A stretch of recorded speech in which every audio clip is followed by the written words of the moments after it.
प्रशासन एकेडमी के माध्यम से मैं सबसे पहले अपना थोड़ा सा इंट्रोडक्शन देना चाहूँगा।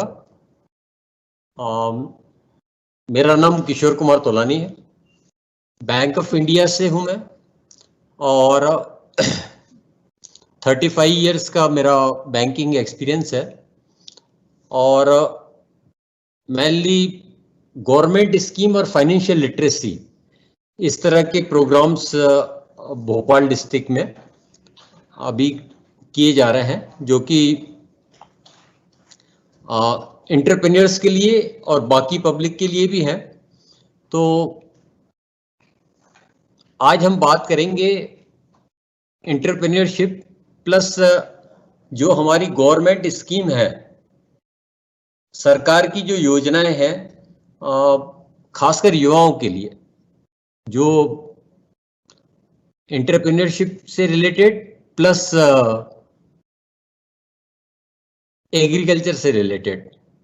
तो अपन बात करेंगे कुछ योजनाओं की, कैसे उनका लाभ लिया, योजनाएं क्या है, कौन उसका लाभ ले सकता है, कैसे हम बैंक के माध्यम से जुड़ सकते हैं, अपने जो हमारे क्रेडिट रिक्वायरमेंट को जो है फुलफिल कर सकते हैं, और किस तरह से हम प्रैक्टिकल अप्रोच करेंगे ताकि हम जो है अधिक से अधिक आत्मनिर्भर भारत की तरफ अपना प्रयास बढ़ा सके। आप सभी एंटरप्रेन्योरशिप को जितना ये सब क्लासेस चल रही जानते ही हैं, तो हम शुरू करते हैं। वास्तव में आत्मनिर्भर भारत के लिए जो अवसर हैं वो दो क्षेत्र में मुख्यतः अभी काफ़ी कुछ उपलब्ध हैं और जिसमें ज़्यादा संभावना है। अपने देश में और आपके लिए अपार संभावना है, खासकर एंटरप्रेन्योरशिप के लिए। तो दो सेक्टर, जो एक तो एमएसएमई सेक्टर और दूसरा एग्रीकल्चर सेक्टर, आज की तारीख में सबसे ज़्यादा संभावनाएं इन्हीं दोनों सेक्टर में है। इन दोनों सेक्टर के माध्यम से हम अपना रोजगार, स्वरोजगार देख सकते हैं। एम्प्लॉयमेंट तो मिलता ही है, साथ में जीडीपी में भी इनका बहुत अच्छा योगदान है। तो ये दोनों सेक्टर जो हैं, MSME, micro small and medium enterprises, जो कि गवर्नमेंट की प्रायोरिटी है, और दूसरा सेक्टर जो हमारा एग्रीकल्चर भी आज की तारीख में रोजगार देने वाला बहुत अच्छा सेक्टर है। एग्रीकल्चर से रिलेटेड आत्मनिर्भर भारत अगर होना है, जैसे हम लोग हरित क्रांति के माध्यम से खेती में आत्मनिर्भरता को प्राप्त कर चुके हैं और अभी खाद्यान्न हमारे पास सफिशिएंट है, लेकिन खेती में जिस तरह से जमीन कम है, उस पर धीरे धीरे जनसंख्या का हमारा जो है एक्स्ट्रा दबाव बढ़ रहा है, और साथ ही किसानों की आमदनी को बढ़ाना, किसानों की आमदनी को जैसे भारत सरकार ने रखा है 2022 तक डबल करने का लक्ष्य था। तो इन के लिए क्या प्रयास किए जाए कि ग्रामीण क्षेत्र में भी हमारी जो है खेती के साथ साथ किस तरह आमदनी बढ़ाई जाए और किस तरह एंटरप्रेन्योरशिप को गांव के साथ जोड़ा जाए। ओके, और मैं आशा करता हूं कि मेरी आवाज आप सब तक आ रही होगी। आप बीच में मेरे को आप बता सकते हैं, या आपका कोई बीच में सवाल भी होता है तो आप बीच में इसमें टाइप कर सकते हैं, चैट के माध्यम से भेज सकते हैं, या फिर कुछ चीज़ें, कुछ जो पॉइंट्स हम कवर करना चाहेंगे आपके हिसाब से, आपके अनुसार जो चीज़ों को जो है जो ऐसा कोई विशेष आप चाहते हैं कि इसको भी ऐड किया जाए, तो आप अपने चैट में डाल सकते हैं। मैं प्रयास करूंगा उसको कवर करने के लिए। ओके, तो सबसे पहले थोड़ी सी मैं एक जानकारी दे दूं आपको कि बैंकों का जब राष्ट्रीयकरण हुआ 1969 में, उसके बाद में देश का विकास करने के लिए एक रिजर्व बैंक भारत सरकार द्वारा योजना लाई गई कि किस तरह इनका विकास किया जाएगा। तो अपने देश में जितने जिले हैं, लगभग 700 के आसपास, हर जिले का विकास कैसे हो, तो हर जिले को एक यूनिट मानी गई और हर जिला, हर डिस्ट्रिक्ट किसी न किसी बैंक को ये अलॉट किया गया क्रेडिट रिक्वायरमेंट के लिए, और उसकी क्रेडिट नीड फुलफिल करने के लिए हर डिस्ट्रिक्ट किसी न किसी सरकारी बैंक को, अपने जो सरकारी बैंक है उनको अलॉट किया गया है, उनको दिया गया है। और वो बैंक जो उस जिले का काम देखता है, वो बैंक वहाँ का लीड डिस्ट्रिक्ट कहलाता है। भोपाल के लिए bank of India lead district है, भोपाल में हम लीड डिस्ट्रिक्ट का काम करते हैं। हमारा ऑफिस बैंक ऑफ इंडिया के ऑफिस से अलग है, क्योंकि हम सारे बैंक, भोपाल में लगभग 40 बैंक हैं और इनकी 500 से ज़्यादा ब्रांचेस हैं। इन सारे बैंक और ब्रांचेस का काम लीड बैंक देखता है। तो लीड बैंक के माध्यम से जो भी बैंकिंग रिक्वायरमेंट है पब्लिक की, एंटरप्रेन्योर्स की, या बैंक से रिलेटेड कोई भी गाइडेंस की जरूरत होती है, कई बार कुछ अगर कहीं कहीं दिक्कत आती है, कुछ अपना हमारा बैंक के किसी काम में अगर हमें कहीं समस्या आ रही है, तो हम लीड डिस्ट्रिक्ट से संपर्क कर सकते हैं। लीड डिस्ट्रिक्ट का पता हम गूगल से ऑनलाइन अपना पता कर सकते हैं, सर्च कर सकते हैं, या बैंक की कोई भी ब्रांच से पता करेंगे तो ये पता चल जाता है कि यहाँ पे लीड डिस्ट्रिक्ट का कौन है और उनका ऑफिस कहाँ है। सेकेंडली, जितने भी सरकारी विभाग हैं सबका काम लीड डिस्ट्रिक्ट से रहता ही है। तो लीड बैंक जो है, लीड बैंक जो हमारा है, कोई भी जिला पंचायत, कलेक्टर, कहीं से भी हम इसकी जानकारी प्राप्त कर सकते हैं। ठीक, तो अब खासकर ये आत्मनिर्भर भारत जो हमने कोरोना काल में हमारे जो प्रयास से चालू हुआ, तो इसमें अधिक से अधिक लोगों को रोजगार प्राप्त हो सके और नए क्षेत्रों में भी काम हो सके, तो सरकार द्वारा ये प्रयास किया गया कि कृषि और गैर कृषि दोनों में एक आर्थिक पैकेज लाए जाए। आपने जैसे पढ़ा ही होगा, 20 लाख करोड़ के आर्थिक पैकेज भारत सरकार द्वारा लाए गए हैं, जो कृषि में भी हैं और गैर कृषि, एमएसएमई में 3 लाख करोड़ के हैं, कृषि में 2 लाख करोड़ के पैकेज लाए गए हैं। कोविड-19 के दौरान में ये पैकेज लाए गए हैं। तो हम पहले बात करेंगे एग्रीकल्चर, कृषि क्षेत्र से, कि एग्रीकल्चर में युवाओं के लिए क्या संभावना है, कृषि क्षेत्र में क्या संभावना है, और सिर्फ कृषि क्षेत्र में ही नहीं, कृषि के अलावा भी जो लोग कृषि से नहीं भी जुड़े हुए युवा और कुछ काम करना चाहते हैं एंटरप्रेन्योरशिप में, कृषि प्रोडक्ट्स के प्रोसेसिंग या उनसे रिलेटेड वर्क, अब जैसे एग्री टूरिज्म, एग्री जर्नलिज्म और इस तरह की कई योजनाएं हैं जो भारत सरकार की चल रही हैं, तो हम उसमें बात करेंगे। कृषि क्षेत्र में युवाओं के लिए क्या बैंक की योजनाएं हैं, भारत सरकार की योजनाएं हैं, क्या अनुदान राशि है उसमें, और किस तरह से वो अपना लाभ ले सकते हैं, जुड़ सकते हैं और आगे प्रयास कर सकते हैं।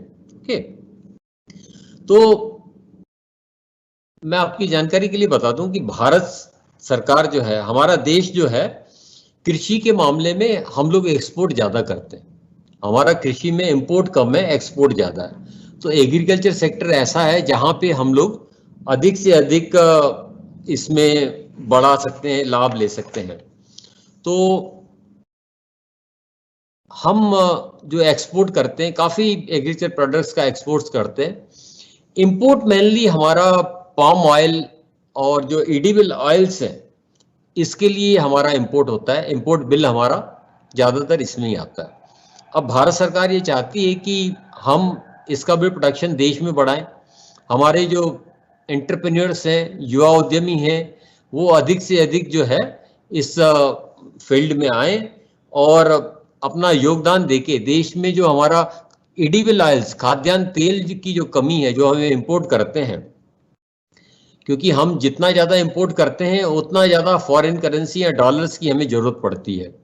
अब सरकार ये चाहती है कि हम अधिक से अधिक जो है इसका प्रोडक्शन यहीं पे किया जाए और अपने इसके लिए सारी सुविधाएं उपलब्ध कराई जाए। तो इस तरह के जो हमारे एग्रीकल्चर से रिलेटेड योजनाएं हैं, हम उसके बारे में थोड़ा सा बात करेंगे कि क्या योजनाएं हैं और किस तरह से हम इसका लाभ ले सकते हैं। तो हमारे देश में जैसे कि आप जानते हैं कृषि के क्षेत्र में भारत सरकार का एक बैंक काम करता है, NABARD, national bank for agriculture and rural development जो है, नाबार्ड जो है, नाबार्ड कृषि के क्षेत्र में कई योजनाएं चलाता है, कई तरह के प्रोग्राम्स चलाता है। वास्तव में कृषि को बढ़ावा देने के लिए जो भी क्रेडिट रिक्वायरमेंट प्लस गाइडेंस की जरूरत पड़ती है तो ये नाबार्ड द्वारा चलाया जाता है। नाबार्ड की एक बहुत अच्छी योजना जो कि इस समय चल भी रही है, काफ़ी टाइम से चल रही है, और जिसके माध्यम से पूरे देश में हमारे यंग एंटरप्रेन्योर्स और लोग लाभ ले रहे हैं। तो वो योजना वास्तव में एंटरप्रेन्योर्स के लिए, आप लोगों के लिए काफ़ी लाभदायक है। अपन शुरू करते हैं। इसका नाम है agree clinic and agri business centre, ACABC। ये agree clinic agree business centre करके योजना चालू की गई है, और इस योजना का उद्देश्य है कि हम अधिक से अधिक युवाओं को कृषि क्षेत्र से जोड़ सकें, ग्रामीणों की आमदनी को बढ़ाया जा सके, और साथ में समय समय पे जो भी एग्रीकल्चर की रिक्वायरमेंट आती है, वास्तव में अभी कोरोना के टाइम में भी और उससे पहले भी किसानों की क्या आवश्यकता है और क्या आगे आवश्यकताएं हो सकती हैं, क्या संभावनाएं हैं, इस पे पूरी एक डिटेल स्टडी करके और इस योजना को agree clinic agree business centre को सन अप्रैल 2002 से लागू किया गया है, और ये लगभग 19 साल से योजना को चलाई जा रही है। बहुत अच्छी योजना है, और नेचुरली इसका उद्देश्य यही है, इसको supplement the efforts of farmers, extension, development और क्रिएट सेल्फ एम्प्लॉयमेंट और plus agriculture and allied activities, ये सारी हैं। प्लस इस योजना का उद्देश्य डबल है, दुगना उद्देश्य है। इसमें 2 पार्ट को कवर किया गया है, agree clinic and agri business centre. Agree clinic means जो किसान है, जैसा कि हम जानते हैं क्लिनिक में उपचार होता है, किसान की समस्याएं या किसान को जो गाइडेंस चाहिए, खेती का उपचार मेनली हमारा इसमें कवर किया गया है। इसको कहते हैं एग्री क्लिनिक। तो नाबार्ड कहता है कि एग्री क्लिनिक के अंतर्गत जो काम हम कर सकते हैं, जिस तरह से हम किसान की जो जो आवश्यकताएं होती हैं कैसे सुधारी जाए।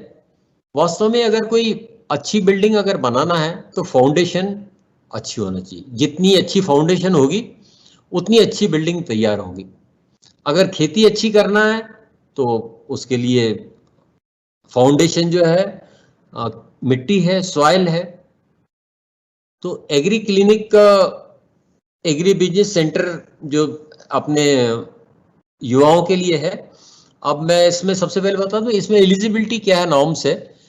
एग्रीकल्चर ग्रेजुएट जो BSc एग्री AG या ऊपर उससे पढ़े हुए हैं, और प्लस अदर्स जो कि 12th पास हैं एग्रीकल्चर से विथ 55% मार्क्स। ये सारे युवा इसमें एलिजिबल हैं, इसमें इसके अंतर्गत आवेदन कर सकते हैं। क्या काम कर सकते हैं? Agree clinic and agri business योजना, ये दोनों काम ये लोग कर सकते हैं। एग्री क्लिनिक एग्री बिजनेस आप जानते हैं कई तरह के बिजनेस हैं, खाद बीज, दवाई, पेस्टिसाइड, और नाबार्ड द्वारा करीब इसमें 30-35 बिजनेस की लिस्ट दी गई है, जिसमें एग्री टूरिज्म, एग्री जर्नलिज्म भी है। तो सबसे पहले अपन बात कर रहे थे एग्री क्लिनिक की। सबसे पहले आ जाता है इसमें सॉइल हेल्थ। सॉइल हेल्थ कैसे चेक की जाए, इस तरह से एक लैब जो हमारे एंटरप्रेन्योर्स हैं वो एक लैब स्थापित करेंगे जिसमें सॉइल हेल्थ, सॉइल की टेस्टिंग की जाएगी। सॉइल की हेल्थ कैसी है, किस फसल के लिए उपयुक्त है, क्या क्या उसमें चेंजेस करना है, कुछ मिलाना है, एडिशन करना है, कितना गैप देना है, मॉइस्चर क्या है, कैपेसिटी क्या है उसकी, सॉइल हेल्थ के लिए इसकी टेस्टिंग की जाती है, जो भी नॉर्म्स है उसके हिसाब से। दूसरी चीज क्रॉपिंग प्रैक्टिस, फसल किस तरह से कब कौन सी फसल लगाई जाए ताकि अधिक से अधिक, कई पौधे इस तरह के रहते हैं जिनकी जड़ों से नाइट्रोजन मिलता है, या कई अपने खेती के लिए एक उपयोगी खेती के लिए खाद का भी काम या जरूरी तत्वों का उसके उपलब्ध होते हैं। तो क्रॉपिंग प्रैक्टिस ऐसी होना चाहिए कि एक तो फसल स्वस्थ हो, उसका फसल का नुकसान कम, एक ही फसल बार बार बोने से खेती भी कमजोर होती है और फसल की भी क्वालिटी जो है कम हो जाती है। तो क्रॉपिंग प्रैक्टिसेस कैसी होना चाहिए, क्रॉपिंग का क्या प्रैक्टिस होना चाहिए, किस सीजन में कौन सी क्रॉप लगना चाहिए, क्रॉप रोटेशन कब कब होना चाहिए, और प्लस जो है कितना गैप देना चाहिए, उसमें कौन सी फसल ऐसी है जो दूसरी फसल को सप्लीमेंट करती है। तो इस तरह की क्रॉपिंग प्रैक्टिस हमारा एग्री क्लिनिक का पार्ट है। तीसरी चीज है फसल लग गई और उसके बाद में प्लांट में उसका प्रोटेक्शन कैसे किया जाए।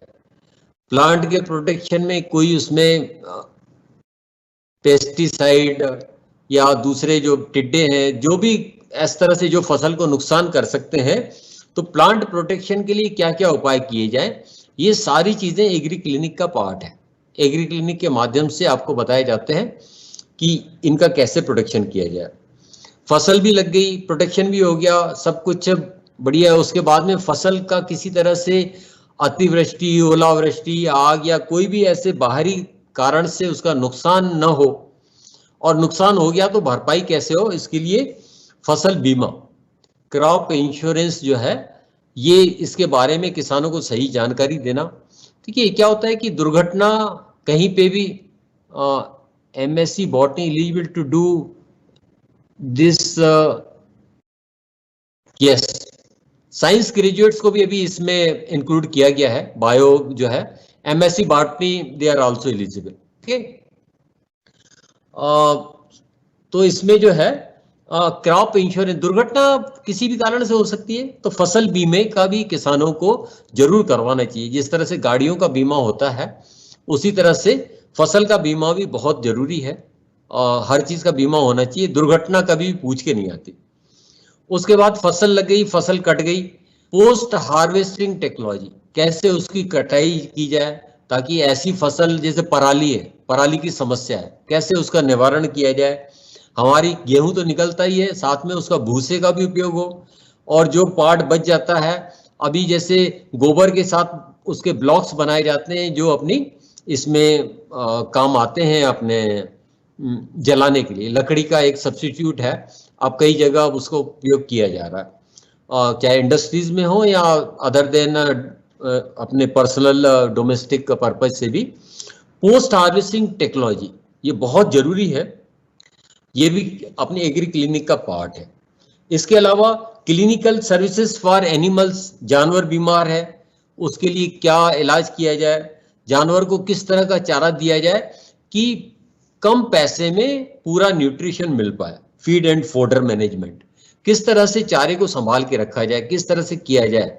हमारा अगर जानवर स्वस्थ होंगे तो हमारा एक तरह से एक वो सेविंग है, इनकम है, जानवर की बीमारी पे खर्चा नहीं होगा। एक तो जानवर की बीमारी पे हमें पैसा नहीं देना पड़ेगा, सेकेंडली जानवर जो है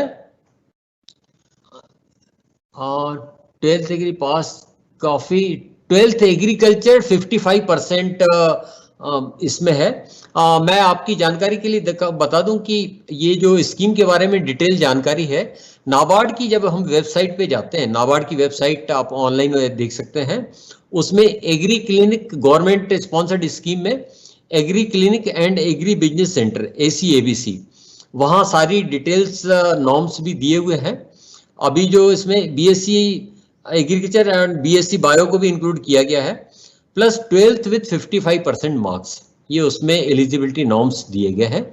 और बहुत सारी डिटेल चीजें, लगभग ये 45 पेजेस का एक सर्कुलर है agree clinic agree business centre का, वो आपको जरूर पढ़ना चाहिए।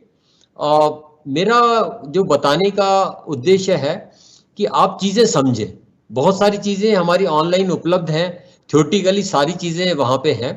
आप अपना क्वेश्चन बिल्कुल इसमें दे सकते हैं चैट में, मैं ज़रूर आपका रिप्लाई दूंगा। और चीज़ों को एक बार आप समझ गए तो उसके बाद में आप आगे बढ़ते जाएंगे। जिस तरह कहीं हमें अंधेरी रात में 10 किलोमीटर आगे जाना है और हमारे हाथ में अगर टार्च है, अभी तो हमें 10 फीट ही दिख रहा है, लेकिन जैसे जैसे हम आगे बढ़ते जाएंगे हम 10 किलोमीटर तक उस टार्च के माध्यम से आगे बढ़ जाएंगे। तो चीज़ें हमारी समझ में आ गई, चीज़ें हमें पता हो गई कि किस तरह आगे बढ़ना है, तो फिर कोई समस्या नहीं, हम धीरे धीरे आगे बढ़ जाएंगे। एक हमें एक सहारा मिल जाता है, टॉर्च मिल जाती है, हमारा एक लाइट क्लियर कंसेप्ट हो जाते हैं। ओके, अब फसल कट भी गई, उसके बाद में पता चला कि मार्केट में प्राइस बहुत कम है, टमाटर के रेट कम है, प्याज की रेट कम है, और कई फसलें आती हैं उसके रेट कम हो हैं। तो इसमें एग्री क्लिनिक का एक पार्ट है कि price of various crops in market, market में किस क्रॉप का कहाँ, कई बार ऐसा होता है कि यहाँ से हम अदरक उगा रहे हैं और दिल्ली में उसका अच्छा रेट मिल रहा, या कई ऐसी हरी मिर्ची वगैरह जो यहाँ से मध्य प्रदेश से बॉम्बे की साइड में जाती है, महाराष्ट्र में ज़्यादा जाती है। तो इस तरह की वेरियस क्रॉप्स का मार्केट कैसे हो, साथ में इनको किस तरह से रखा जाए कि ज़्यादा प्राइस मिले। क्योंकि क्या होता है कि जब फसल आती है रेट बहुत कम होते हैं, बाद में धीरे धीरे आज की डेट में देखिए ओनियन प्यूरी है या जिंजर गार्लिक पेस्ट है, इनका बहुत अच्छा रेट मिलता है प्रोसेसिंग करके अगर किया जाए। साइंस बायो जो ग्रेजुएट्स हमारे बायोलॉजी से हैं, अब उनको भी इसमें इंक्लूड किया गया। ओके, तो वो अपने बीएससी बॉटनी से ग्रेजुएशन के बाद क्या बेस्ट है। ओके, आप जो बी करना चाहते हैं एंटरप्रेन्योरशिप बेस्ट है, कर सकते हैं, और वास्तव में आप इस योजना के माध्यम से भी कर सकते हैं। देखिए, हम लोग जो कॉलेज से निकलते हैं हमारे पास दो ऑप्शन रहते हैं, या तो हम कहीं सर्विस करें और या फिर अपना काम शुरू करें। सर्विस सेक्टर जब हम लोग कॉलेज से निकले थे उस समय मेनली गवर्नमेंट सर्विस ही उपलब्ध थी, चाहे बैंक्स की हो या स्टाफ सिलेक्शन कमीशन है, रेलवे है। और पिछले जो 10, 15, 20 साल से आईटी सेक्टर में काफ़ी कुछ बूम आया हुआ है, आईटी सेक्टर में सर्विसेज उपलब्ध हैं। आज की डेट में गवर्नमेंट सेक्टर में भी सर्विसेज हैं, प्राइवेट सेक्टर में भी बहुत स्कोप है।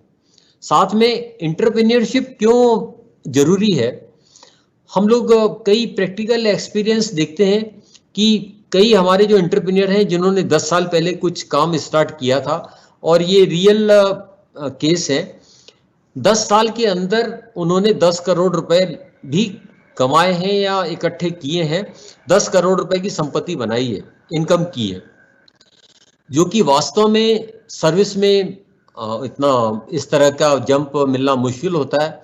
तो अगर जो भी ग्रेजुएट है अगर सर्विस करना चाहते हैं, अब क्योंकि हम लोग देखते हैं शुरू से अपने पेरेंट्स को, रिलेटिव्स को, पूरी सर्विस के बाद में भी जब रिटायर होते हैं तो कुछ ही पैसा हमारा पीएफ में आता है, बहुत ज़्यादा नहीं, अब कुछ लाख में या मैक्सिमम होगा तो आज के टाइम में 1-8 करोड़ रुपया भी हो गया तो बहुत हो जाता है। लेकिन बिजनेस में या एंटरप्रेन्योर के लिए ये 10 करोड़ 10 साल में या उससे ज़्यादा भी कोई लिमिट नहीं है, कहाँ से कहाँ पहुँच सकते हैं, इसके लिए अपार संभावना है। तो वास्तव में अगर हम कुछ एंटरप्रेन्योरशिप में करना चाहते हैं, और स्कोप सारा बहुत है, आप देखिए हर जगह आपका बहुत स्कोप है।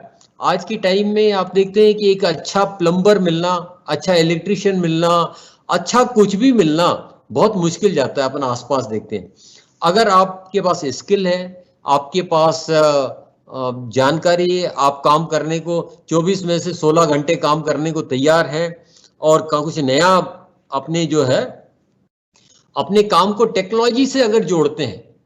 अब देखिए वर्ल्ड के जो रिचेस्ट पर्सन है जेफ बेजोस जो है, आखिर उनका बिजनेस जो है टेक्नोलॉजी के साथ जुड़ गया, आज वर्ल्ड के रिचेस्ट पर्सन है कितनी जल्दी।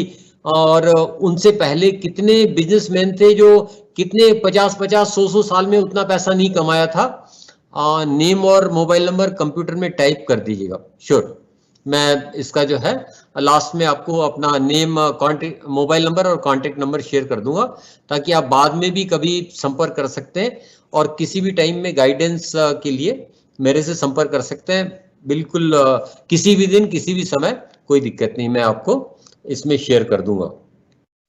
तो हम अपना बात कर रहे थे agree clinic, agree business centre पे। एग्री क्लिनिक के क्या पार्ट हैं वो मैंने आपको बता दिए। एग्री बिजनेस, ये जो सर्कुलर नाबार्ड का है, इसमें करीब 40 तरह के बिजनेस दिए हैं। आज की डेट में सिर्फ खाद, बीज, फर्टिलाइजर या इस तरह के तो जो ट्रेडिशनल हैं ही सही, नए बिजनेस भी जुड़े हैं, जैसे एग्री टूरिज्म।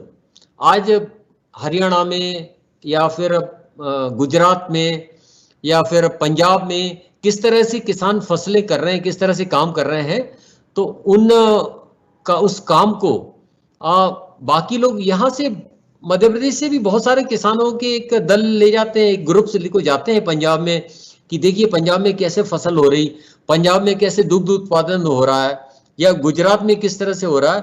तो एग्री टूरिज्म जो है ये एक बहुत बड़ा वो है फील्ड हो गई, ये हमारे एग्री बिजनेस में है।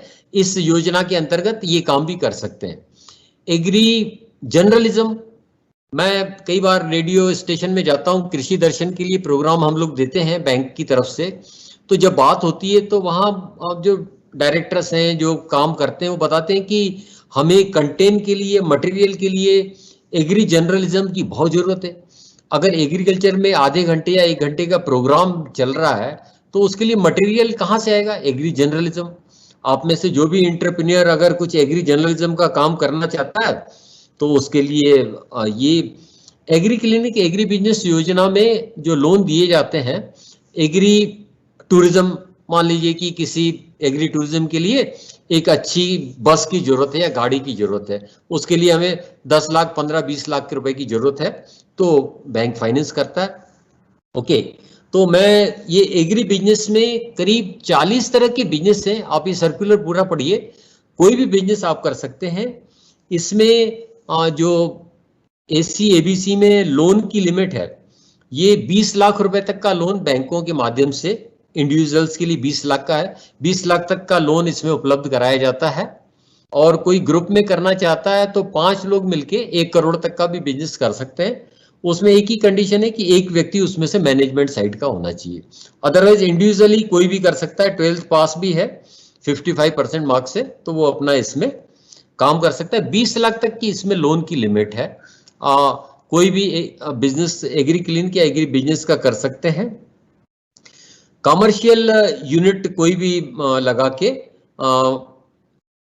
कस्टम हायरिंग भी इसमें किया जा सकता है, इनपुट्स का सेल किया जा सकता है, या पोस्ट हार्वेस्टिंग का इसमें काम इसके माध्यम से किया जा सकता है। तो 20 लाख रुपए का इसमें लोन की लिमिट है। और इसमें सरकार द्वारा सब्सिडी, अनुदान राशि भी बहुत अच्छी उपलब्ध कराई जाती है। 36% जनरल के लिए, और SC ST women, north east people, hill people के लिए 44%। मतलब 20 लाख का लोन है तो 36% में 7,20,000, या 44% 8,80,000, 44%।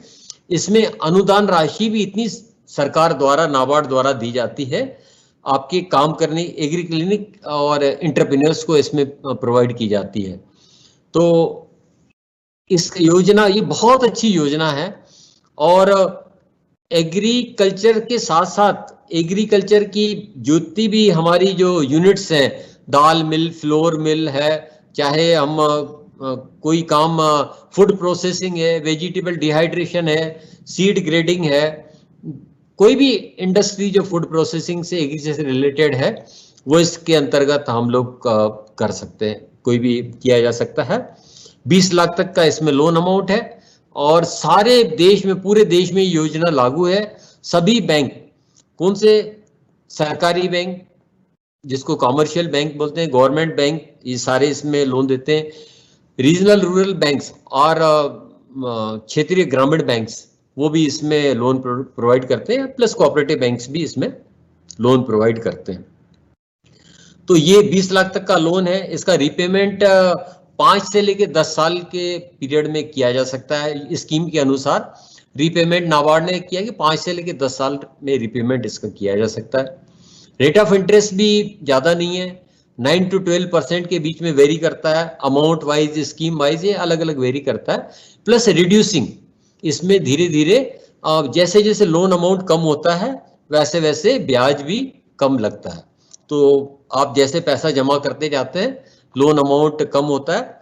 और 20 लाख का लोन है तो सब्सिडी अमाउंट इसमें जो हमारा 7,20,000 या 8 लाख वॉट एवर इट में भी, उतने पोर्शन पे ब्याज नहीं लगता है। मान लीजिए 20 लाख का लोन है और 7 लाख सब्सिडी है तो सिर्फ 13 लाख पे ही ब्याज लगेगा, 7 लाख पे ब्याज नहीं लगेगा। हमें ब्याज का भी उतना लाभ मिलता है। ओके, और साथ ही इसमें कुछ margin money own contribution, banking terms में 2-3 चीजें हमें समझना चाहिए। एक तो होती है मार्जिन मनी। कोई भी हम काम करते हैं, बैंक बोलता है ठीक है हम लोन देंगे लेकिन कुछ पैसा आपको अपना भी मिलाना है, वो कहलाती है आपकी मार्जिन मनी। तो जो पैसा आप अपना मिलाते हैं वो मार्जिन मनी कहलाती है। और रिजर्व बैंक ने एक गाइडलाइंस दी है कि 5 लाख तक के लोन में बैंक आपका मार्जिन मनी भी छोड़ सकता है, बिना लोन दे सकता है। 5 लाख तक का मार्जिन मनी आपको देने की जरूरत नहीं, बिना मार्जिन मनी के भी किया जा सकता है। दूसरी चीज रहती है गारंटी या सिक्योरिटी। गारंटी होता है एक व्यक्ति दूसरे व्यक्ति की गारंटी देता है। अगर ए ने लोन लिया है, बी ने गारंटी दी है, ताकि ए किसी कारण से लोन नहीं चुका पाए तो उसका बी गारंटी देता है कि मैं चुकाऊंगा, बी उसकी गारंटी देता है। प्लस बैंक कई बार लोन ज्यादा अमाउंट ज्यादा रहता है तो सिक्योरिटी की भी डिमांड करते हैं, कुछ सिक्योरिटी होना चाहिए। अगर आप खेती से रिलेटेड, हमारी कृषि भूमि है तो कृषि भूमि बैंक का सिक्योरिटी में ले लेता है। मकान है, दुकान है, वो हमारी सिक्योरिटी में आ जाती है। बैंक एफडी सिक्योरिटी में आती हैं, गोल्ड है सिक्योरिटी में आता है। प्लस हमारा जो है कोई LIC पॉलिसी है, ये हमारा सिक्योरिटी में आ जाता है। शेयर्स हैं सिक्योरिटी। ऐसी कोई भी चीज जिसको बैंक अपना लोन न चुकता होने की कंडीशन में बेच के लोन की भरपाई कर पाए। क्योंकि वास्तव में लोन तो ये बैंक देते हैं। आप देखते हैं कि रिजर्व बैंक नोट भी छापता है, सरकारी जितने भी नोट होते हैं रिजर्व बैंक द्वारा छापे जाते हैं। पर हम ये जान लें कि बैंक जो लोन देता है आपको, ये रिजर्व बैंक के नोट जरूर हैं, लेकिन पैसा ये जो बैंक में जमा है, पब्लिक मनी है, वही लोन के फॉर्म में आपको दी जाती है या पब्लिक को दी जाती है। जो पैसा बैंक में डिपॉजिट है उसका लोन के माध्यम से दिया जाता है। तो लोन की सुरक्षा करना, लोन के पैसे वापस आना, ये बैंकर की जिम्मेदारी, बैंक की, सरकार की जिम्मेदारी हो जाती, ब्रांच मैनेजर की, कि उस लोन को इस तरह से वसूली के भी प्रयास किए जाए ताकि हमारा पब्लिक का पैसा सुरक्षित रहे। कोई भी चीज में हमें कई बार लगता है कि बैंकर्स जो हैं या ब्रांच मैनेजर्स थोड़ा स्ट्रिक्ट हैं, तो वास्तव में पब्लिक का पैसा सुरक्षित रहे, अच्छी तरह से उसमें ठीक से आपसे रिकवरी भी हो जाए, प्लस आपका भी सिबिल रिकॉर्ड भी ठीक रहे, ये आगे चल के कोई दिक्कत आपको भी नहीं आए, तो बैंक इसमें पूरी सावधानी रखते हैं। तो इसमें लोन रिपेमेंट के लिए आपको कुछ मोरेटोरियम पीरियड भी दिया जाता है कि 3 महीने से लेके 18 महीने तक कि कुछ टाइम आपको दिया जाता है ताकि आपका बिजनेस स्टार्ट हो सके। तो ये इस योजना में आपको कुछ मोरेटोरियम या टाइम पीरियड भी दिया जाता है। तो ऑलमोस्ट ये जो एग्री क्लिनिक एग्री बिजनेस योजना है, मैंने उसकी काफ़ी जिस्ट पॉइंट कवर किए हैं। और एग्रीकल्चर एंटरप्रेन्योर्स के लिए बहुत अच्छी योजना है। अपन इसमें एग्रीकल्चर से रिलेटेड सभी काम कर सकते हैं, चाहे हमारा कोई प्रोडक्शन हो, इसमें डेयरी, पोल्ट्री, फिशरीज। आपकी जानकारी के लिए मैं थोड़ा सा ये बता दूं, हमारे जितने बैंक के लोन हैं वो 2 पार्ट में डिवाइड रहते हैं। मोटे तौर पे हमें क्लियर समझना पड़ेगा, एक एग्रीकल्चर और दूसरा नॉन एग्रीकल्चर। एग्रीकल्चर में हमारा जो डायरेक्ट फसल उगाते हैं, प्लस उसमें जो हमारा डेयरी है, पोल्ट्री है, फिशरीज है, एग्रीकल्चर के उपकरण हैं, ये एग्रीकल्चर में हमारा आ जाता है। एक नॉन एग्रीकल्चर सेक्टर आ जाता है क्या है कि दोनों के लिए थोड़ा बैंक की लोन की गाइडलाइंस अलग है, रिक्वायरमेंट अलग है। तो हमें थोड़ा सा बेसिक टर्म्स को समझेंगे। हम बैंक में जाके देखेंगे हमारा लोन जो है इधर एग्रीकल्चर में है कि नॉन एग्रीकल्चर में, तो उसमें टर्म्स कंडीशन दोनों के लिए थोड़ी अलग अलग है। तो जैसे ही हमें पता चल जाएगा, हम तैयारी करके जाएंगे, तो बैंकर को भी ये लगेगा कि नहीं, वास्तव में आप बेसिक टर्म्स जानते हैं और हर चीज के बारे में आपको भी जानकारी है, तो आप अपना काम आसानी से कर पाएंगे। एग्रीकल्चर में ये चीज हो गई। नॉन एग्रीकल्चर में जो भी बिजनेस है, मुख्य तौर पे हम लोग 3 चीजों में डिवाइड करते हैं, मैन्युफैक्चरिंग, सर्विसेज एंड ट्रेडिंग।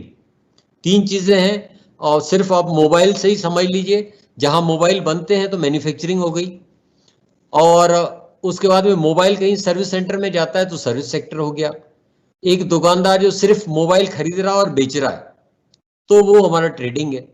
तो 3 पार्ट में हमें देखना पड़ेगा। हमारा जो लोन है, जो भी हमारे एंटरप्रेन्योर्स हैं, उनको क्लियर देखना पड़ेगा। पहले तो ये देखना पड़ेगा हमारा जो लोन है एग्रीकल्चर का में है कि नॉन एग्रीकल्चर में। ये दोनों क्लियर हो गया, उसके बाद फिर दोनों अलग टर्म्स में। एग्रीकल्चर में है तो डायरेक्ट फसल उगा रहे हैं, या फिर उसका कोई हमारा एलाइड एक्टिविटीज है, चाहे खाद बीज का हो, इनडायरेक्ट एग्रीकल्चर है, या फिर अपने डेयरी है, पोल्ट्री है, फिशरीज है, पिगरी है, गोटरी है, जितनी यूनिट्स डायरेक्ट एग्रीकल्चर से रिलेटेड है, तो ये एग्रीकल्चर में आ गया। नॉन एग्रीकल्चर में तो हम देखेंगे हमारा यूनिट जो है मैन्युफैक्चरिंग में है, क्या हम कुछ बना रहे हैं, कोई भी चीज, चाहे कंप्यूटर हो, मोबाइल हो, कुर्सी हो, टेबल हो, पंखे हो, पेन हो, कोई भी चीज, पेपर हो, जो भी चीज हम बना रहे हैं तो हमारा मैन्युफैक्चरिंग हो गया। अगर हम बना नहीं रहे हैं, कुछ सर्विस दे रहे हैं, जहाँ स्किल इन्वॉल्व है हमारा एंटरप्रेन्योर का, मान लीजिए मोबाइल रिपेयर हो रहा है, टीवी रिपेयर हो रहा है, फोटोकॉपी मशीन है, कोई अच्छा रेस्टोरेंट है, कोई अच्छा हमारा एग्री टूरिज्म है, एग्री जर्नलिज्म है, इस तरह के भी जो हमारे बिजनेस सेक्टर में आते हैं, जहां स्किल इन्वॉल्वमेंट है, जहां पर भी व्यक्ति का स्किल इन्वॉल्वमेंट है, चाहे टैक्सी हमारा ओला उबर ये टैक्सी वाला बिजनेस है, लॉन्ड्री है, जहां स्किल है, ये हमारा सर्विस सेक्टर में आ जाता है। तीसरा है प्योरली ट्रेडिंग, जिसमें एक आदमी माल ले खरीद रहा है और बेच रहा, चाहे मोबाइल हो, और जितनी हम मार्केट में दुकानें देखते हैं, ये स्टेशनरी की हो, चाहे बाकी हमारा कुछ भी इलेक्ट्रॉनिक के हों, कुछ भी सामान खरीदना और बेचना, ये हमारा ट्रेडिंग होता है। तो इनके लिए गवर्नमेंट के नॉर्म्स अलग अलग हैं, तो हमें ये क्लियर देखना पड़ेगा कि हमारा बिजनेस किस सेक्टर में है। ओके, तो हम इस agree clinic, agree business centre को अब यहाँ समाप्त करते हैं, ताकि हम अगली स्कीम में या फिर अगले पार्ट में हम कवर कर पाए कि हमारा क्या क्या उसमें, क्योंकि समय का हमारे पास एक लिमिट रहता है। अगर agree clinic, agree business centre से रिलेटेड कोई आपका सवाल है तो आप पूछ भी सकते हैं, और या फिर लास्ट में 5-7 मिनट हम सवाल क्वेश्चन आंसर सेशन को भी ले सकते हैं। साथ में मैं अपना मोबाइल नंबर, कॉन्टेक्ट नंबर और नाम भी शेयर कर दूंगा, ताकि हम आगे भी उसमें कभी आप पूछ सकते हैं इनकेस, क्योंकि ये जो चीज़ें हैं हमें कभी ना कभी काम आती हैं। बिल्कुल, हम जो सीखते हैं, आज इस सेशन से आप लोग जुड़े हुए हैं, तो आपने कहीं ना कहीं स्कूल में, कॉलेज में पढ़ाई की है, तभी इस सेशन में आ पाए हैं। आज हम कुछ और सीखेंगे तो आगे और कहीं आगे हम बढ़ पाएंगे, आगे चीज़ों में हम जुड़ पाएंगे। तो हमारा जो है एग्रीकल्चर से रिलेटेड ये इस योजना, ये तो नाबार्ड की योजना है, साथ ही नाबार्ड की कुछ और भी योजना है, जिसमें डेयरी की योजना है, वेयर हाउस की है, कोल्ड स्टोरेज की है। इसके अलावा एग्रीकल्चर की जो नाबार्ड के अलावा भी जो स्टेट गवर्नमेंट भी आपको एग्रीकल्चर में, देखिए बैंक आपको जो लोन देते हैं एग्रीकल्चर के लिए, उसमें मुख्यतः किसान क्रेडिट कार्ड, जो कि किसानों को लगभग आज की डेट में हर किसान के पास किसान क्रेडिट कार्ड है, और 3 लाख तक उसमें सरकार रियायती दर पे 2% का इंटरेस्ट सबवेंशन भी देती है, मतलब 7% में ऋण उपलब्ध कराया जाता है किसान क्रेडिट कार्ड। एटीएम कार्ड भी दिए जा रहे हैं ताकि कहीं से पैसा निकाल लें, प्लस अब सरकार इसमें किसान क्रेडिट कार्ड में 3% का और इंसेंटिव लेके आई है, प्रॉम्प्ट रीपेमेंट।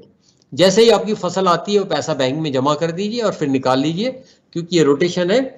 तो प्रॉम्प्ट रिपेमेंट में 3% का और लाभ हो गया।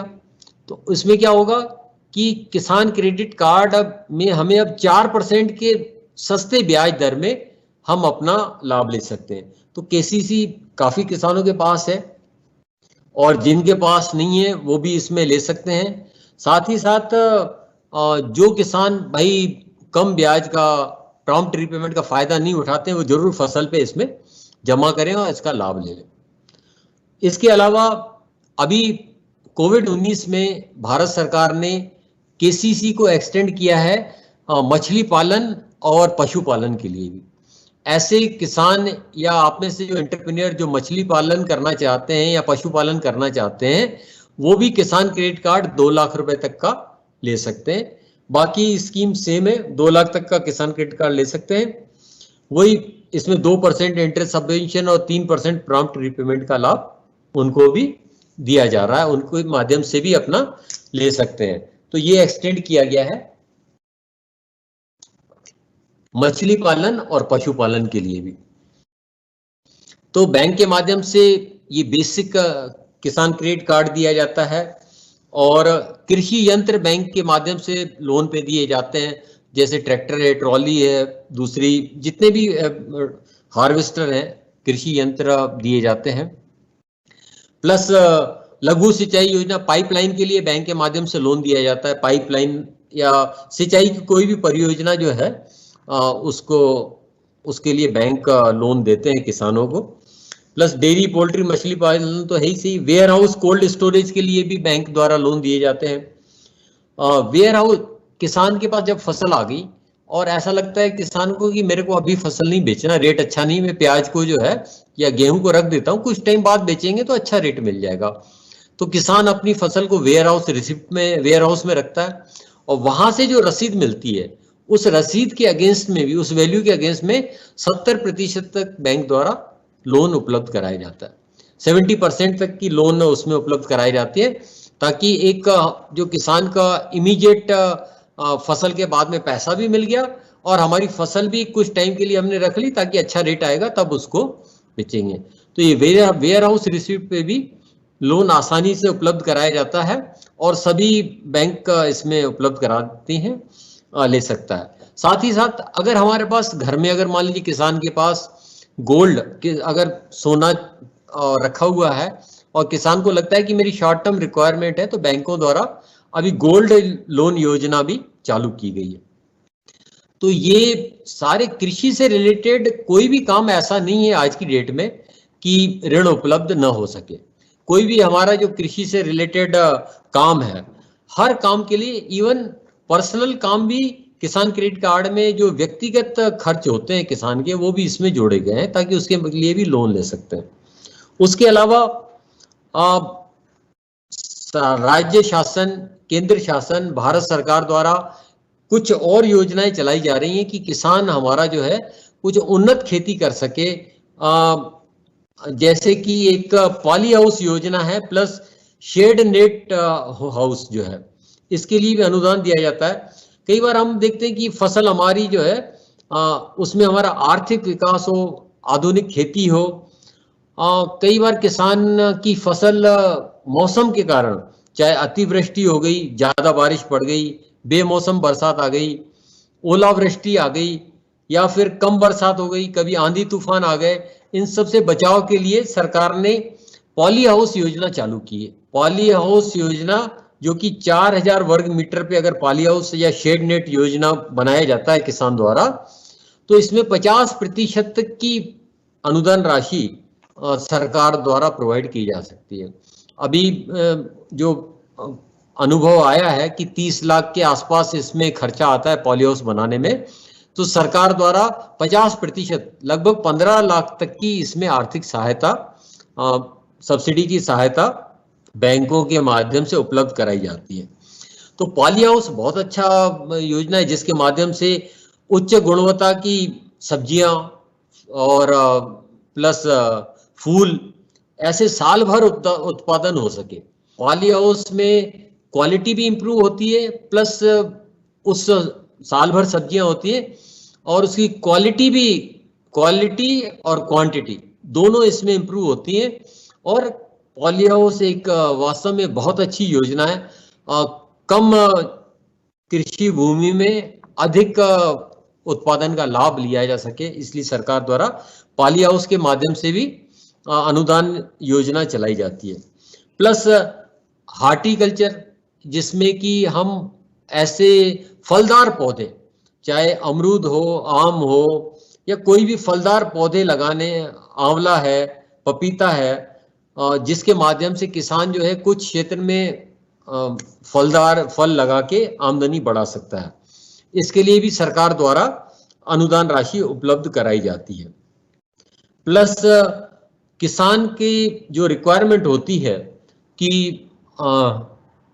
कृषि यंत्र जो है, चाहे हार्वेस्टर, फसल के बाद हार्वेस्टर है, ट्रैक्टर है, और सीड के लिए जो भी हमारी जरूरत पड़ती है, कृषि उपकरण, इसके लिए सरकार ने कस्टम हायरिंग योजना राज्य कृषि विभाग के माध्यम से भी, प्लस नाबार्ड के माध्यम से भी, एग्री बिजनेस में भी ये कस्टम हायरिंग योजना है, जो कि हमारे युवा उद्यमी चाहे कृषि से संबंधित हैं या फिर कृषि क्षेत्र में काम करना चाहते हैं, कस्टम हायरिंग योजना बहुत अच्छी योजना है।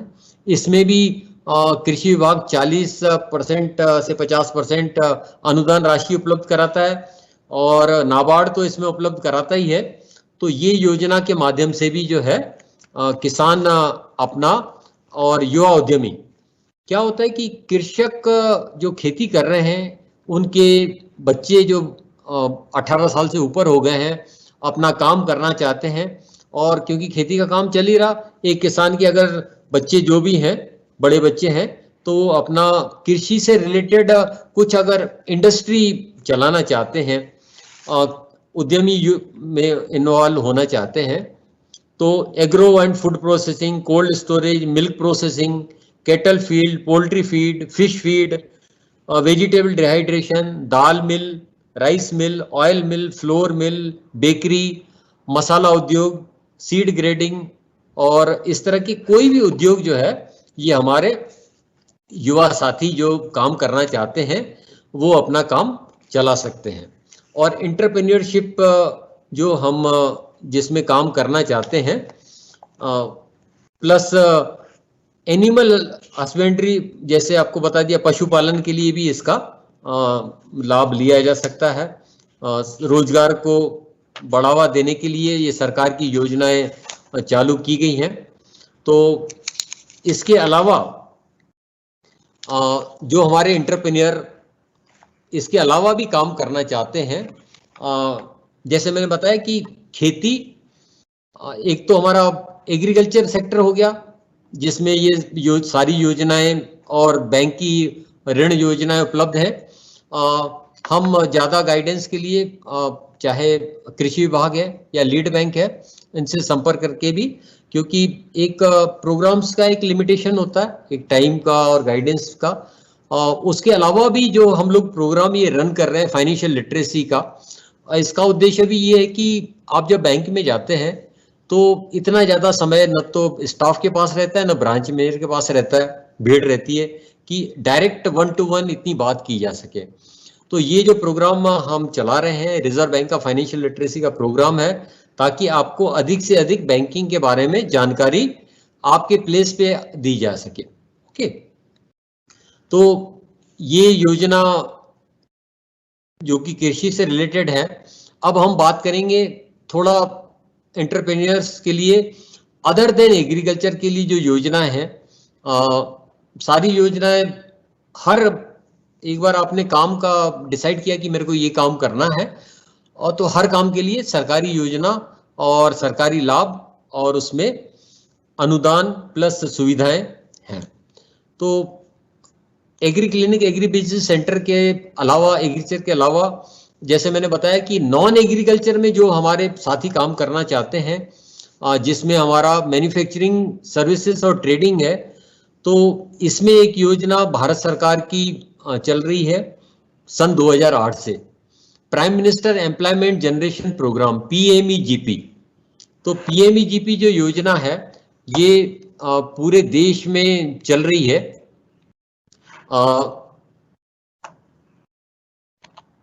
PMEGP PMEGP, prime minister employment generation programme. वास्तव में ये योजना को सन 2008 से लागू किया गया था और इस योजना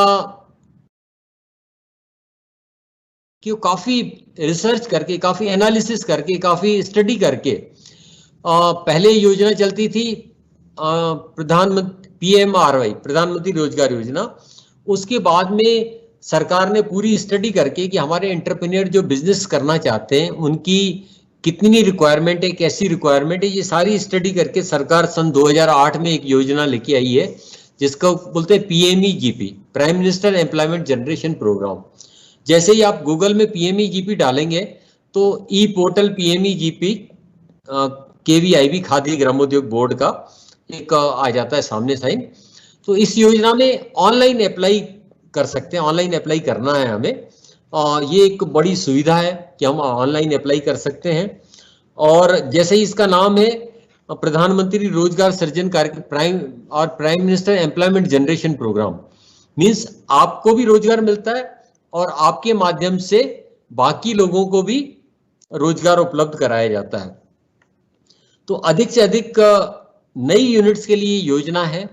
मैन्युफैक्चरिंग के लिए 25 लाख की लोन लिमिट है, सर्विस सेक्टर के लिए 10 लाख की लोन लिमिट है। मैंने आपको जैसे बता दिया, मैन्युफैक्चरिंग, सर्विस और ट्रेडिंग, और ट्रेडिंग को इसमें कवर नहीं किया गया है, मैन्युफैक्चरिंग और सर्विस को इसमें कवर किया गया है। बैंकिंग में जब से हम पिछले 40 साल से मैं देख रहा हूं और एक चीज ऑब्जर्व की है कि बैंक के लोन के लिए बेसिक नॉर्म्स जो है शुरू से लगभग वही हैं जो पहले चले आ रहे थे। अब उसमें क्या परिवर्तन हुआ है वो हम बताएंगे, लेकिन बेसिक नॉर्म्स क्या थे? कोई भी व्यक्ति बैंक में लोन लेने के लिए जाता था पहले भी, चाहे आज भी हो, तो बैंक बोलता है ठीक है हम आपको लोन देंगे। मान लीजिए आप कार खरीदना चाहते हैं, 4 लाख रुपए की कार है, बैंक बोलता है कि ठीक है हम आपको लोन देंगे, कोई दिक्कत नहीं, लेकिन कुछ पैसा आपको खुद का भी लगाना है, अपना पैसा लगाना है, ओन कंट्रीब्यूशन आपका होना चाहिए। तो ये ओन कंट्रीब्यूशन कहलाता है आपका मार्जिन मनी, जो कि 5% से लेके 25% तक वेरी करता है। तो ये मार्जिन मनी का नाम पहले भी था, आज भी है। तो मार्जिन मनी इसमें भी, इस योजना में भी मार्जिन मनी कुछ सरकार द्वारा फिक्स की गई है। मार्जिन मनी ज्यादा नहीं है, जनरल के लिए 10%, 10%, और बाकी सब SC ST वुमेन के लिए 5%। तो मार्जिन मनी पहले भी थी, आज भी इस योजना में है कि आप जब ये 25 लाख तक का लोन आप लेना चाहते हैं तो इसमें आपको 10% जनरल के लिए, बाकी के लिए 5%। प्लस जब हम ऑनलाइन अप्लाई करते हैं तो इसमें राइट हैंड साइड में गाइडलाइंस भी हैं, PMEGP पोर्टल पे सारी स्कीम भी है। चीजों को थोड़ा सा हमें समझना जरूरी हो जाता है। ओके, ये तो हो गया मार्जिन मनी है। इसके बाद में एक जो बेसिक रिक्वायरमेंट गारंटी और सिक्योरिटी, ये शुरू से चली आती थी कि बैंक का आपसे गारंटी मांगते हैं और सिक्योरिटी मांगते हैं। तो इसमें सरकार ने ये देखा कि जो यंग एंटरप्रेन्योर काम करना चाहते हैं और उनका बैकग्राउंड ऐसा नहीं है या उनकी इनिशियली कंडीशन ऐसी नहीं कि कोई गारंटी या सिक्योरिटी दे पाए, तो सरकार ने कहा ठीक है आप काम करना चाहते हैं, थोड़ा सा पैसा ओन कंट्रीब्यूशन मार्जिन मनी मिलाइए, बाकी आपकी जो गारंटी और सिक्योरिटी है इसकी जिम्मेदारी भारत सरकार लेती है। तो भारत सरकार आपका इसमें गारंटी और सिक्योरिटी देने की जरूरत नहीं है। इसका एक ट्रस्ट बना हुआ है, CGT MSE, credit guarantee trust for micro and small enterprises. तो आपका जो लोन है इसके लिए भारत सरकार गारंटी लेती है। भारत सरकार द्वारा एक ट्रस्ट बना लिया जो आपकी यूनिट मैन्युफैक्चरिंग और सर्विस सेक्टर की है।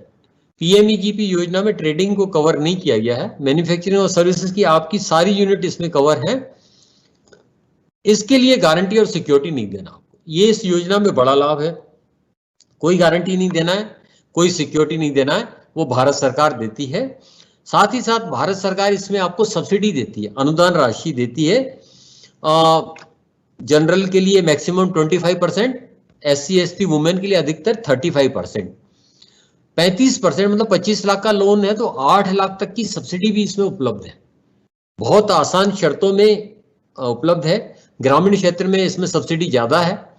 क्योंकि सरकार चाहती है आप जैसे युवा उद्यमी ग्रामीण क्षेत्र में काम करें और ग्रामीण क्षेत्र के लोगों को भी रोजगार मिले, ताकि माइग्रेशन जो शहरों में अर्बन एरिया में जाता है, माइग्रेशन जो है कम से कम हो। आप देखते हैं मेट्रो सिटीज में कितना रश है, कितनी भीड़ है, तो अधिक से अधिक लोगों को रोजगार मिल सके गांव में ही, तो ये आपको सब्सिडी भी प्रोवाइड की जाती है उसमें। ओके, अब इस योजना के अंतर्गत ऑनलाइन हम अप्लाई करेंगे, साथ में डॉक्यूमेंट्स जो हमें लगाना है, आधार कार्ड है, पैन कार्ड है, कास्ट सर्टिफिकेट है, मार्कशीट है, फोटो है और प्रोजेक्ट रिपोर्ट है। ये सारे गाइडेंस वहाँ पे उपलब्ध है, हम वहाँ पे इसको जो है उपलब्ध करवा सकते हैं। अपना ऑनलाइन अप्लाई करेंगे, ट्यूटोरियल भी दिया हुआ है, गाइडेंस भी दिया हुआ है। पीएमईजीपी बहुत अच्छी योजना है जिसका लाभ, सब्सिडी का लाभ कोई भी व्यक्ति ले सकता है। एज लिमिट 18 से 55 साल है और 8वीं पास होना चाहिए। कोई भी इंडिविजुअल है, एसएचजी है, सोसाइटी है, कोऑपरेटिव सोसाइटी है, ट्रस्ट है, इसका लाभ ले सकता है और पूरे देश में लागू है। ऑनलाइन जब हम अप्लाई करते हैं तो आईडी पासवर्ड आ जाता है, तो हम इसके माध्यम से अपना ट्रैक कर सकते हैं कि हमारा एप्लीकेशन कहाँ पहुंचा है। एप्लीकेशन में लास्ट में 2 बैंक के नाम देते हैं हम, 2 बैंक की ब्रांचेस के नाम देते हैं कि जहां से हम लोन लेना चाहते हैं। अगर एक बैंक में हमारा किसी कारण से नाम नहीं हो पाया, लोन नहीं हो पाया, तो ऑटोमेटिक वो एप्लीकेशन दूसरी बैंक में फॉरवर्ड हो जाती है, चली जाती है। तो उसके माध्यम से हम ट्रैक कर सकते हैं हमारी ये एप्लीकेशन कहाँ पे। ओके, तो पीएमईजीपी योजना को हम समाप्त करते हैं क्योंकि टाइम हमारे पास शॉर्ट है। क्योंकि इसमें ट्रेडिंग नहीं था, ट्रेडिंग कवर नहीं था, तो भारत सरकार की एक और योजना है जिसका नाम है मुद्रा शॉर्ट फॉर्म है। इसको फुल फॉर्म है इसका micro units development and refinance agency. हमने कई बार पढ़ा होगा कि मुद्रा योजना जो है हमारी, पेपर में हम लोग पढ़ते आते हैं कि मुद्रा योजना जो है, ये मुद्रा योजना में मैन्युफैक्चरिंग, ये बिजनेस के लिए other than agriculture, manufacturing, service और ट्रेडिंग, ये सारी चीजें कवर है। ये 10 लाख तक की योजना है जिसमें हम अपना कोई भी लोन ले सकते हैं।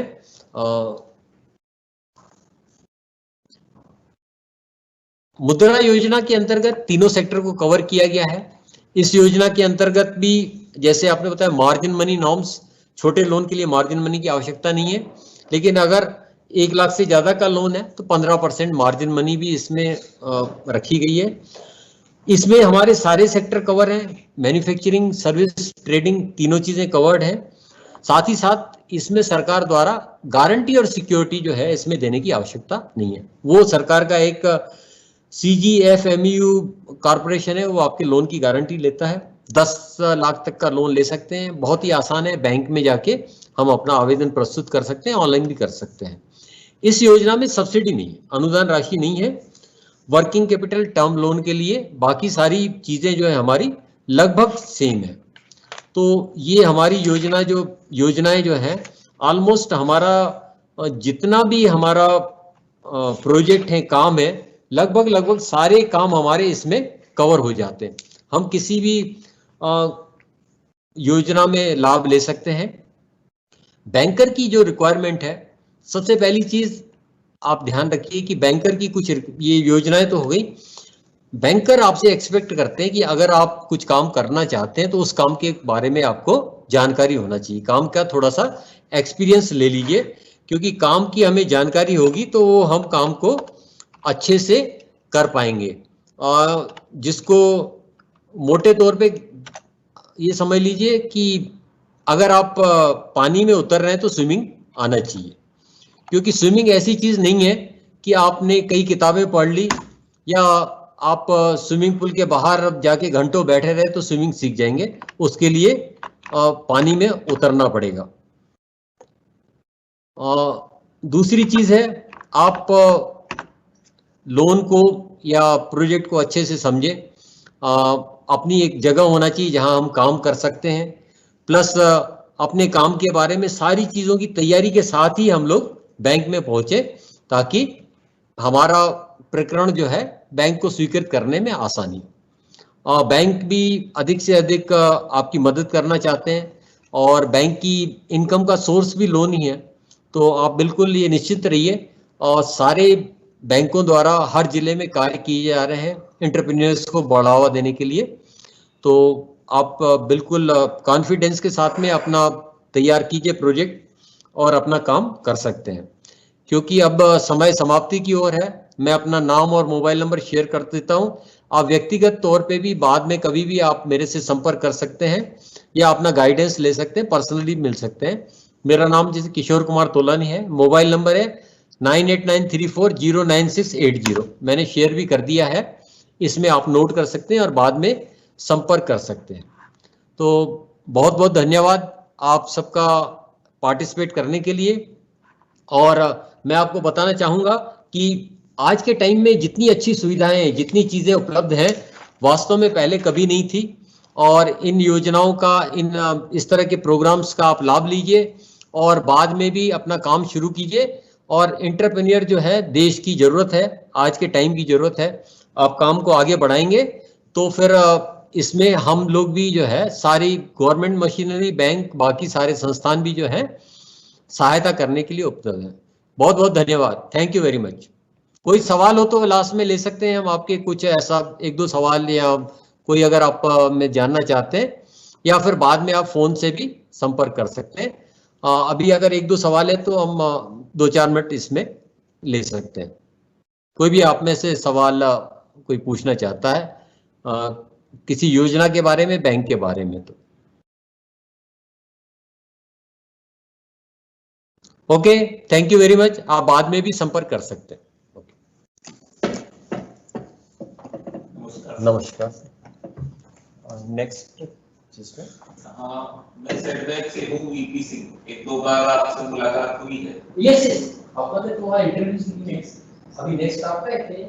हाँ, नेक्स्ट हमारा मेरा 11:30 तक है, कोई मैं सवाल कर जी दीजिए। सर, जी सर। हाँ, तो कोई आएंगे इंट्रोड्यूस करने के लिए आ जाएंगे उसमें। तब तक अपना उसको कंटिन्यू करते हैं, मुझे लगा शायद आप वेट कर रहे हैं जी, तो थोड़ा सा कंटिन्यू करते हैं। या फिर क्वेश्चंस बगल में होंगे, उनके आंसर, हाँ उनके आंसर्स होंगे। आप चाहें तो उनको बोल भी सकते हैं, तो वो आज बोल दिया। मीनवाइल जब तक हमारे नेक्स्ट फैकल्टी या नेक्स्ट हमारे जो आपको आने वाले हैं जो इस प्रोग्राम को कंडक्ट करने के लिए, आप में से कुछ अगर कुछ सवाल हैं, 2-4 सवाल हम इसमें से ले सकते हैं। मेरी आवाज आप तक क्लियर आ रही?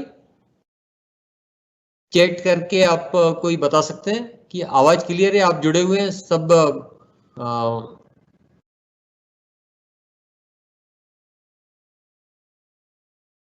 कोई सवाल, आवाज आ रही है? कोई आप में से बता सकता है या उसमें कुछ रिप्लाई दे सकता है? ऑडिबल है, क्लियर है, जो चीज समझ में आ रही? Yes, okay. जो चीज हम बताना चाहते हैं आप तक जो है, एक minute, okay okay okay, yes. In fact ये जो है मेरे को विजिबल नहीं था। आपके सवाल तो आ गए हैं और इनफैक्ट ये स्क्रीन शायद टाइप कर दिया। गेहूं में ज्यादा पैदावार के लिए क्या करना चाहिए, ये आपको जो है एग्रीकल्चर से रिलेटेड अभी आएंगे, वो आपको डिटेल में देंगे। प्लस जो है मधुमक्खी पालन के लिए भी ये योजना है, agree clinic, agree business centre में मधुमक्खी पालन भी कर सकते हैं। ऑयल से रिलेटेड काम कर सकते हैं। ऑयल, संध्या पंजवानी का इसमें सवाल है कि ऑयल से रिलेटेड काम कर सकते हैं क्या? कर सकते हैं। ऑयल से रिलेटेड कोई भी काम कर सकते हैं, चाहे खाने का ऑयल हो और या फिर आपका अभी जो मेडिसिनल प्लांट और अदर प्लांट्स हैं उनके लिए भी अपन काम कर सकते हैं। ये आपका जो सवाल है, ओके। यस, अपना जो है ओके, आवाज भी आ रही है, गुड गुड। तो मुझे आशा है आप लोगों को इस सेशन से जरूर लाभ हुआ होगा। मुद्रा योजना कब लागू किया गया था? सन 2015 में लागू किया गया था मुद्रा योजना, और तब से चल रही है। और वास्तव में बैंक में जितनी भी हमारी योजनाएं लागू की गई हैं, उसमें सबसे ज्यादा पॉपुलर मुद्रा योजना ही हुई है। जितने ज्यादा लोगों ने, आज देखिए 5,000 से लेके 10 लाख तक का लोन भी जो है इसमें मुद्रा योजनाओं में इतना आसान है। 50,000 तक का लोन जो है एक सिंगल पेज का लोन एप्लीकेशन है, उसमें लाभ लिया जा सकता है बड़े आसानी से। उसमें कुक्कुट पालन के लिए कितने रुपए का लोन मिल सकता है? देखिए, लोन के लिए कभी भी जो है कोई योजना में ये आपको निश्चित करना है कि मेरे को कितनी आवश्यकता है। लोन की तो लिमिट है, जैसे मैंने आपको बताया एग्री क्लिनिक एग्री बिजनेस में 20 लाख तक का लोन है, कर सकते हैं उसमें। लेकिन कुक्कुट पालन, आप कितने कुक्कुट पालन में कितने बर्ड्स आप करना चाहते हैं, किस किस का प्रोजेक्ट है, एसेसमेंट आपका प्रॉपर होना चाहिए। और आपका एसेसमेंट होने से ही जो है बैंक में आपको लोन मिलने का ज्यादा हो जाएगा। Okay, thank you very much. अब मैं शायद हमारे जो अगले वक्ता हैं उनको जो है उसके लिए जगह कर रहा हूं। और अभी नेक्स्ट सेशन आपके पास आ रहे हैं। आपके जो बाद में भी सवाल आते हैं या बैंक से रिलेटेड कुछ आपको पूछना है, आप मेरे को मोबाइल नंबर आपका शेयर किया हुआ है, आप पूछ सकते हैं उसमें। Thank you very much.